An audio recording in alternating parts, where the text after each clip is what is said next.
Welcome to VNT. Please subscribe and hit the bell icon for more breaking updates. The year 2025 began with unease in America's industrial heartlands. Detroit's rhythm, once dictated by steel and assembly lines, faced a brutal chill. Demand for American steel plummeted, sending shock waves from Minnesota to Michigan. The automotive sector's struggles signaled a profound crisis, threatening the middle-class promise of stability.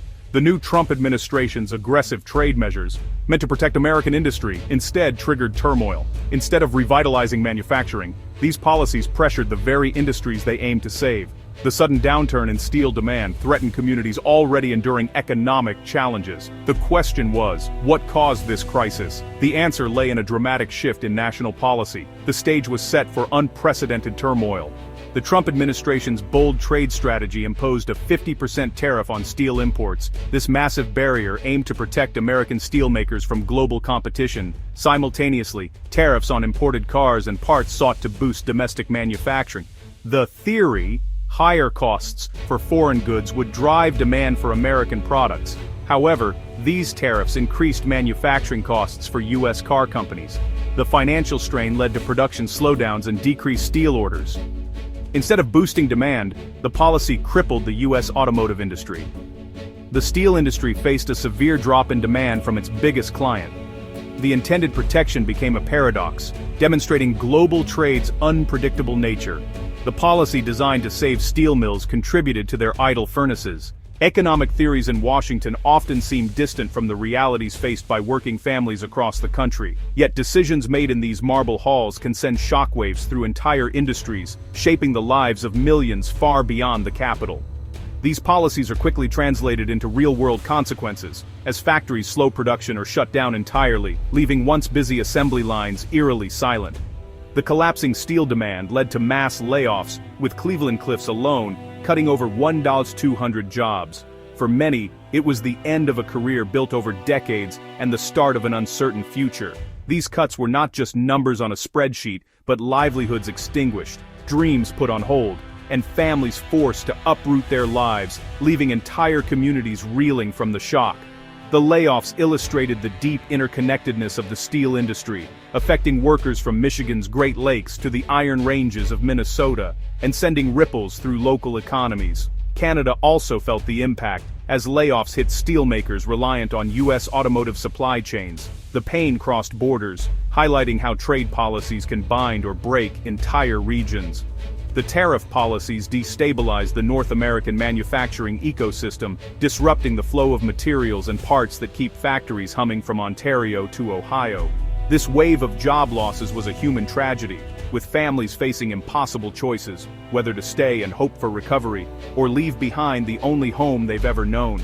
The very workers the tariffs aimed to protect became casualties of a spiraling trade war, their voices rising in protest as they demanded answers and support. The crisis was a direct assault on communities built around industry, leaving main streets deserted and once thriving businesses shuttered.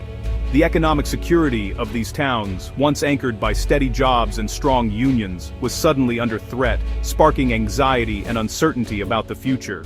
The trade war left a trail of uncertainty and hardship, as families lined up at unemployment offices and moving trucks became a common sight, marking the end of an era for many proud industrial communities. The steel industry's reaction to the crisis was complex and contradictory. On one hand, the industry giants saw the tariffs as a lifeline, a way to protect their businesses from foreign competition and to stabilize the market. They believed that these measures would help to secure jobs and maintain the industry's relevance in a rapidly changing global economy. Major U.S. steel producers supported the tariffs, seeing them as a necessary evil. They argued that without such protections, the domestic steel industry would continue to suffer from unfair trade practices and dumping by foreign producers. They hoped the policies would eventually reshore automotive manufacturing to the U.S., bringing back jobs that had been lost to overseas markets. This vision of a revitalized American manufacturing sector was appealing to many. This corporate stance contrasted with the growing anxiety among workers. While executives were optimistic about the long-term benefits, workers on the ground were facing immediate challenges and uncertainties. For workers facing layoffs, the promise of a brighter future was cold comfort. The immediate reality of job losses and financial instability overshadowed any potential long-term gains. The support for tariffs created tension between corporate offices and factory floors. Executives were focused on strategic goals, while workers were concerned about their livelihoods and the day-to-day impact of these policies. Workers felt like pawns in a larger corporate and political game. They were caught in the middle of decisions made far above their heads, with little control over their own futures. The administration's actions sometimes undermined its stated goals. While they aimed to protect American jobs, the implementation of these policies often had unintended consequences. Cutting a federal grant for Cleveland Cliffs sent a mixed message. It highlighted the inconsistency between the government's rhetoric and its actions. The disconnect between rhetoric and investment in future competitiveness was evident. Promises of support were not always backed by tangible actions. The crisis highlighted the gap between corporate strategy and worker reality.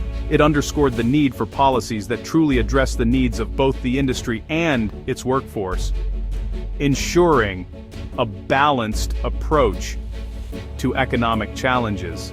The Trump administration's tariffs sparked a global trade dispute. Canada's economy, deeply integrated with the U.S., felt the impact immediately. Canada responded with diplomatic protests and retaliatory tariffs on U.S. goods. The message: a trade war would inflict pain on both sides of the border. The EU, a massive trading bloc, also responded with formal complaints and tariffs. These actions aimed to show the EU wouldn't be bullied into submission. The escalating cycle of tariffs created immense uncertainty for businesses. Cross-border supply chains were caught in the crossfire, raising business costs. The U.S. tariffs, meant to protect industry, ignited a global conflict. Relationships with key allies were harmed, destabilizing the international trading system. The world watched to see the EU's next move. As the year 2025 drew to a close, the European Union found itself at a crossroads, facing mounting pressure from global trade tensions. In response, the EU escalated its trade defense measures, signaling a new era of assertiveness on the world stage. Confronted by aggressive U.S. tariffs and a surge of cheap steel diverted from other markets, the EU recognized the urgent need to shield its industries. European leaders moved swiftly to reinforce their trade defenses, determined to protect jobs and maintain fair competition. The European Commission responded by proposing a dramatic increase, doubling duties on excess steel imports. This bold step was designed to stem the tide of underpriced steel flooding into Europe. Verroboting the very foundation of its manufacturing sector, the message was unmistakable. Europe would not allow its market to become a dumping ground for surplus steel from abroad. Customs officers and port authorities ramped up inspections, ensuring compliance with the new rules. The plan also called for a significant reduction in tariff-free steel quotas, tightening the flow of imports and prioritizing domestic producers. This move was met with both support and concern across the continent. At its core, the strategy aimed to safeguard the European steel industry from existential threats, preserving thousands of jobs, supporting local economies, and ensuring the sector's long-term viability in a rapidly changing world. But the EU's actions were not just about defense. By taking a firm stand, Europe hoped to gain leverage, a bargaining chip to bring the United States back to the negotiating table, and seek a more balanced, cooperative approach to transatlantic trade. The ultimate goal was clear: to achieve mutual de-escalation, restore stability, and secure preferential access to the vast U.S. market for European steelmakers. Yet, these policies had far-reaching consequences. Major steel exporters to the EU, such as the United Kingdom and India, suddenly faced new barriers, forcing them to rethink their own trade strategies and alliances. The EU's defensive action sent shockwaves through the global steel market, creating collateral damage and triggering a domino effect as countries scrambled to protect their own interests. In this interconnected world, protectionism in one region reverberated across continents, impacting industries, economies, and workers everywhere, reminding us that trade policy is never just local, but truly global in its reach. Detroit faces profound uncertainty amid trade wars and sweeping industrial shifts that have reshaped its very identity. The city stands at a crossroads, torn between its proud manufacturing legacy and bold electric vehicle aspirations that promise a new era. Tariffs have increased costs, directly impacting jobs and livelihoods dependent on a healthy automotive sector for survival. The transition to electric vehicles adds even more complexity to an already challenging situation for Detroit. Electric vehicles require different materials, potentially reducing steel demand and shifting the balance of local industry. Major automakers have announced job cuts due to slower than expected electric vehicle adoption and market uncertainty. Detroit is squeezed, its legacy industry is under attack, and its future struggles to gain a solid foothold. The future of the U.S. steel industry and Detroit itself remains deeply uncertain and fraught with risk. The crisis highlights the unintended consequences of simplistic trade solutions and short-term policy thinking. Policymakers must find a way to build bridges, securing a prosperous and sustainable future for Detroit and its people.